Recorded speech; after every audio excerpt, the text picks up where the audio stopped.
Hello students, today we will discuss the question answers of chapter 5 fundamental unit of life.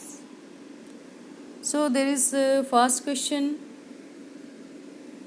which is placed on the page number 59. Who discovered cells and how? Cell की discovery किसने करी थी और कैसे करी थी? Actually Robert Hooke in 1665 discovered the cells. Cell की discovery किसने करी थी? रॉबर्ट हुक ने करी थी और 1665 में करी थी. कैसे करी थी इन्होंने इसकी डिस्कवरी? कॉर्क स्लाइस के अंदर सेल्स को ऑब्जर्व करके, ठीक है ना. थिन स्लाइसेस जो है उन्होंने कॉर्क की, ये जो बार्क होता है ना इसका, ट्रीज का बाहर की छाल, इससे सेल निकाली थी और इस थिन स्लाइस की उन्होंने जो स्टडी करी थी माइक्रोस्कोप के अंदर. शुरुआत में जब माइक्रोस्कोप की खोज हुई थी तो उस टाइम पर प्रिमिटिव माइक्रोस्कोप एक आ गया था उनके पास. उस प्रिमिटिव माइक्रोस्कोप के थ्रू, जो उन्होंने खुद नहीं बल्कि एक तरीके से डिज़ाइन कर लिया था, उसके थ्रू उन्होंने कॉर्क स्लाइस को देखा था, कॉर्क सेल्स को उसके अंदर देखा था. तो उन्होंने देखा कि हनी कॉम की तरह, एक मधुमक्खी का छत्ता जैसा कुछ दिखाई दे रहा है. तो छोटे छोटे ब्लॉक्स उसके अंदर हैं. ये ब्लॉक्स जो हैं ये कंपार्टमेंट जैसे दिखाई दे रहे थे. इन कंपार्टमेंट को लैटिन में बोलते हैं सेल. जो ये छोटे छोटे लिटिल रूम्स हैं इनको सेल बोलते हैं. तो तब से ही नाम इन कंपार्टमेंट का, यानी कि इस जो पार्ट है इसका सेल पड़ गया था. तो रॉबर्ट हुक ने इसकी डिस्कवरी करी थी, कॉर्क सेल के अंदर करी थी. Sorry. Question number 2. Why is the cell called the structural and functional unit of life? Cell को स्ट्रक्चरल और फंक्शनल यूनिट ऑफ लाइफ क्यों कहते हैं? पूरा का पूरा प्लांट या एनिमल ही बना हुआ सेल से होता है. जैसे कि हम एग्जांपल दिया था मैंने कि पूरा एक मकान है, लेकिन बना हुआ किससे होता है? ईंटों से. अदर देन ईंट भी, ब्रिक्स भी, बहुत सारी चीज़ें होती हैं, बट उसमें बेसिक जो है वो ईंट है. इसी तरह से हमारी बॉडी है, प्लांट्स की बॉडी है, उसमें बेसिक जो चीज़ लगी हुई है वो सेल है. टोटल सारी की सारी बॉडी सेल से मिलकर बनी हुई होती है. इसलिए हम क्या कह सकते हैं कि cell is the structural unit of life, क्योंकि स्ट्रक्चर हमारा पूरा का पूरा सेल से मिलकर बना हुआ है. ठीक है, एक पर्टिकुलर स्ट्रक्चर होता है और जो स्ट्रक्चर है सेल का, यानी कि सेल के अंदर भी बहुत सारे कंपोनेंट्स होते हैं, सबका अपना एक फंक्शन होता है, जिसकी वजह से टोटल मिलाकर सेल अपना एक फंक्शन परफॉर्म करती है. इसलिए इसको फंक्शनल यूनिट ऑफ लाइफ भी कह सकते हैं. तो दोनों ही चीज़ें क्लियर हैं कि स्ट्रक्चरल क्यों कहा, क्योंकि हमारी पूरी बॉडी सेल से मिलकर बनी हुई है. फंक्शनल क्यों कहा, क्योंकि इसी के ऊपर हमारी फंक्शनिंग डिपेंड करती है. सेल हमारी कैसे फंक्शन कर रही है, कैसे उसका ऑर्गेनाइजेशन फंक्शन कर रहा है, इस चीज़ पर ही हमारी पूरी बॉडी का फंक्शन डिपेंड करता है. हमारी बॉडी का फंक्शन जैसे कि रेस्पिरेशन है, जैसे कि न्यूट्रिशन है, एक्सक्रीशन है, वेस्ट मटेरियल का बाहर निकलना, ठीक है ना, बहुत सारे प्रोटीन्स वगैरह जो बन रहे हैं हमारी बॉडी के अंदर, लिपिड्स वगैरह बन रहे हैं, ये सब चीज़ें किस पे डिपेंड करती हैं? सेल की फंक्शनिंग पर डिपेंड करती है. इसलिए हम कह सकते हैं कि cell is the structural and functional unit of life.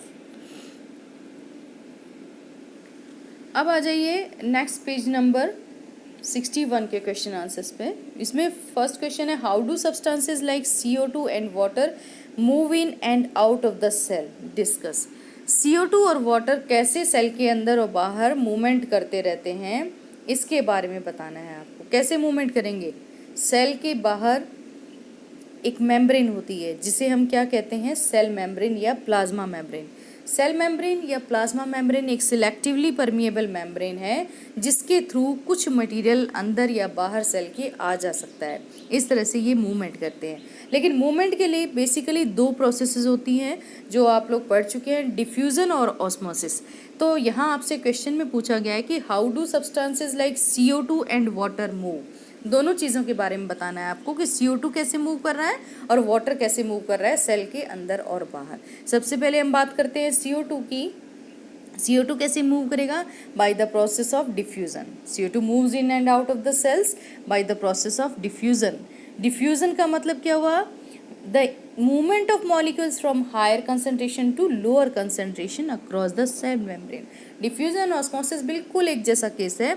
फ़र्क सिर्फ इतना है कि डिफ्यूज़न वर्ड को हम जनरली गैसेस के केस में इस्तेमाल कर लेते हैं और ऑस्मोसिस वर्ड यूज़ होता है हमेशा वाटर मॉलिक्यूल के केसेस में.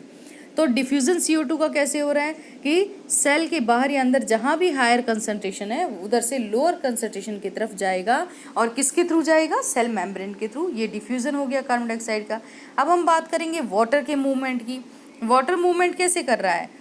सेम वही प्रोसेस हायर कंसंट्रेशन से लोअर कंसंट्रेशन की तरफ जाएगा, किसके थ्रू? सेमी परमिएबल मेम्ब्रेन के थ्रू जाता है, तो ये कहलाता है ऑस्मोसिस। इस तरह से ऑस्मोसिस प्रोसेस जो है वो कंप्लीट होता है सेल के अंदर। ठीक है जी। नेक्स्ट क्वेश्चन है आपका, why is the plasma membrane called selectively permeable membrane? क्यों कहते हैं प्लाज्मा मेम्ब्रेन को एक सिलेक्टिवली परमिएबल मेम्ब्रेन? क्योंकि ये रेगुलेट कर रही है, किस चीज़ को रेगुलेट कर रही है? कुछ मॉलिक्यूल्स को, मूवमेंट ऑफ मॉलिक्यूल सब्सटेंसेस को सेल के अंदर और बाहर आने जाने के लिए, यानी कि सिलेक्टिवली कुछ मॉलिक्यूल ही अंदर आ सकते हैं, कुछ ही बाहर जा सकते हैं। सभी मॉलिक्यूल लगातार मूवमेंट नहीं कर सकता है, तो सिलेक्टिवली इसलिए बोला गया कि सिलेक्टिवली इसका काम ऐसा है कि कुछ मॉलिक्यूल को ये परमिट कर रहा है, कुछ को परमिट नहीं कर रहा है। ठीक है, that's why this is known as selectively permeable membrane. Next question जो है आपका वो है पेज नंबर 63 पर। ये देखिए क्वेश्चन क्या है, fill in the gaps in the following table illustrating differences between prokaryotic and eukaryotic cells. आपको फिल करने हैं ब्लैंक्स को, जो दो टेबल दी गई हैं, एक टेबल दी गई है आपको, इसमें दो चीज़ें मेंशन करी गई हैं, प्रोकैरियोटिक सेल और यूकैरियोटिक सेल। वैसे भर रखा है इसके अंदर, लेकिन जो खाली स्थान है वो जगह आपको भरनी है। फर्स्ट पॉइंट इन्होंने दे रखा है कि प्रोकैरियोटिक सेल का साइज़ क्या होता है? जनरली छोटा होता है 1 to 10 माइक्रोमीटर, और जबकि यूकैरियोटिक सेल का साइज़ होता है थोड़ा सा बड़ा होता है प्रोकैरियोटिक सेल से, 5 to 100 माइक्रोमीटर। सेकेंड पॉइंट है न्यूक्लियर रीजन। प्रोकैरियोटिक सेल के अंदर न्यूक्लियर रीजन कैसा होता है ये आपको बताना है, जबकि यूकैरियोटिक सेल में क्वेश्चन में दे रखा है well defined and surrounded by a nuclear membrane. Eukaryotic cell में कैसा होता है nuclear region? Well defined surrounded by a nuclear membrane, यानी कि न्यूक्लियस के चारों तरफ मेम्ब्रेन पाई जाती है, प्रॉपर होता है। जबकि प्रोकैरियोटिक सेल में आप क्या लिखेंगे? Poorly defined. ठीक है, because of absence of nuclear membrane. Poorly defined का मतलब उसके चारों तरफ मेम्ब्रेन नहीं है, ऐसे ही ओपन पड़ा हुआ है, तो इसे हम पुअरली डिफाइंड बोलेंगे, और न्यूक्लियर मेम्ब्रेन नहीं पाई जाएगी, न्यूक्लियड बोलते हैं इसको। थर्ड पॉइंट है आपका क्रोमोसोम। प्रोकैरियोटिक सेल में लिख रखा है सिंगल, यूकैरियोटिक सेल में भी लिख रखा है मोर देन 1 क्रोमोसोम। ठीक है। फोर्थ पॉइंट में क्या है कि प्रोकैरियोटिक सेल में लिखा है membrane bound cell organelles absent, जबकि यूकैरियोटिक सेल में फिलअप दे रखा है। प्रोकैरियोटिक सेल में साफ लिख रखा है मेम्ब्रेन बाउंड सेल ऑर्गेनेल, यानी कि न्यूक्लियस की चारों तरफ भी मेम्ब्रेन नहीं होती, लेकिन और जो सेल ऑर्गेनेल्स आपने पढ़े हैं जिनमें कि चारों तरफ मेम्ब्रेन होती है, वो वाले सेल ऑर्गेनेल भी नहीं पाए जाते हैं प्रोकैरियोटिक सेल में। यूकैरियोटिक सेल में ये मेम्ब्रेन बाउंड सेल ऑर्गेनेल्स पाए जाते हैं, जैसे कि माइटोकॉन्ड्रिया है, प्लास्टिड्स है, क्लोरोप्लास्ट वगैरह, ये सब यूकैरियोटिक सेल में पाए जाएंगे। हाँ जी। नेक्स्ट क्वेश्चन है आपका, सॉरी कैसे, पेज नंबर 65 पर। Can you name the 2 organelles we have studied that contain their own genetic material? आप ऐसे 2 सेल ऑर्गेनेल का नाम बता सकते हैं जिनका अपना जेनेटिक मटेरियल होता है। हाँ जी, नंबर 1 माइटोकॉन्ड्रिया और नंबर 2 प्लास्टिड्स। ये 2 वो सेल ऑर्गेनेल्स हैं जिनका अपना जेनेटिक मटेरियल, यानी कि डीएनए, इनका अपना डीएनए, इनका अपना राइबोसोम होता है। तो इनके नाम याद कर लीजिए, mitochondria and chloroplast. Next question है, if the organization of a cell is destroyed due to some physical and chemical influence, what will happen? अगर कोई भी सेल का ऑर्गेनाइजेशन डिस्ट्रॉय हो जाएगा, कोई किसी भी तरह का एक्सटर्नल उसकी वजह से, जर्क की वजह से, तो क्या होगा? ठीक है ना। तो होता क्या है एक्चुअली, सेल जैसे कि मैंने बताया कि स्ट्रक्चरल और फंक्शनल यूनिट है, सभी तरह के फंक्शन जो है सेल के अंदर परफॉर्म होते हैं। सेल की वजह से ही फंक्शनिंग मेंटेन होती है किसी भी ऑर्गेनिज्म की। ठीक है ना। A well organize cell maintains homeostasis also. जो इंटरनल हमारा बॉडी का कांस्टेंट जो केमिकल कंपोजिशन है, उसे भी कौन मेंटेन कर रहा है? सेल मेंटेन करती है। बेसिक फंक्शंस डिस्टर्ब हो जाएंगे अगर सेल रप्चर होगी या सेल को कोई चोट लगेगी, डिस्ट्रॉय होगी, तो रेस्पिरेशन है, हमारा न्यूट्रिशन प्रोसेस होता है, हमारा एक्सक्रीशन प्रोसेस होता है, बहुत सारे बायोमोलिक्यूल बन रहे हैं, लिपिड, प्रोटीन वगैरह, ये सब जो प्रोसेसेस हैं ये सब डिस्टर्ब हो जाएंगे अगर सेल डिस्ट्रॉय होगी तो। होम्योस्टेसिस यानी कि केमिकल कंपोजिशन डिस्टर्ब हो जाएगा, प्लस हमारे बेसिक फंक्शंस डिस्टर्ब हो जाएंगे। तो ये बेसिकली ये दो मेजर फंक्शन होते हैं जो कि रुक जाएंगे। नेक्स्ट क्वेश्चन है आपका, why are lysosomes known as suicide bags. Lysosome जो है इसको हम सुसाइड बैग्स क्यों बोलते हैं? ठीक है, lysosome are called the suicide bag of the cell as they contain hydrolytic enzyme which can digest incoming food material. समझ रहे हैं ना आप? लाइसोसोम आपने सेल ऑर्गेनेल पढ़ा है, मेम्ब्रेन बाउंड सेल ऑर्गेनेल होता है जो सेल के अंदर होता है। और ये ऑर्गेनेल क्या है, इसके अंदर एक वेसिकल लाइक स्ट्रक्चर ही होता है लाइसोसोम भी, और इसमें डाइजेस्टिव एंजाइम्स भरे होते हैं। डाइजेस्टिव एंजाइम होते कैसे हैं? Hydrolytic enzyme. हाइड्रोलिटिक का मतलब होता है जो ब्रेक डाउन कर देते हैं किसी भी चीज़ को। डाइजेस्ट करना एक्चुअली होता ही ब्रेक डाउन करना है, तो डाइजेस्ट कर सकते हैं या ब्रेक डाउन कर सकते हैं किसी भी मॉलिक्यूल को, तो वो डाइजेस्टिव एंजाइम लाइसोसोम के अंदर पाए जाते हैं।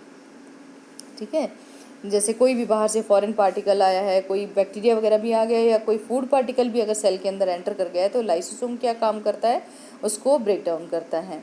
लेकिन कभी कभी क्या होता है कि सेल के अंदर किसी तरह का कोई डिस्टर्बेंस आ गया है, तो ये जो लाइसोसोम है, एकदम से सेल फट गई, लाइसोसोम की भी मेम्ब्रेन ब्रेक डाउन हो जाती है। जैसे ही ब्रेक डाउन होगी मेम्ब्रेन, इसके अंदर के जो डाइजेस्टिव एंजाइम्स हैं वो सारे निकल कर सेल के अंदर आ जाएंगे, और सेल में जो ऑर्गेनेल्स पड़े हुए हैं उन सब को ही डाइजेस्ट कर जाते हैं, एक तरीके से ख़त्म कर देते हैं, ब्रेक डाउन कर देते हैं, तो जिससे सेल ख़त्म हो जाती है। इसलिए इसे सुसाइड बैग भी कहा जाता है। ठीक है, समझ रहे हैं आप लोग? तो ये लाइसोसोम में डाइजेस्टिव एंजाइम होते हैं जो कि बहुत सारे फॉरेन बॉडीज़ हैं, टॉक्सिक मॉलिक्यूल्स हैं, और सब चीज़ों को ना ब्रेक डाउन करते हैं। लेकिन अगर जो भी वर्न आउट जो मटेरियल्स हैं सेल्स के, उनको भी ब्रेक डाउन करते हैं।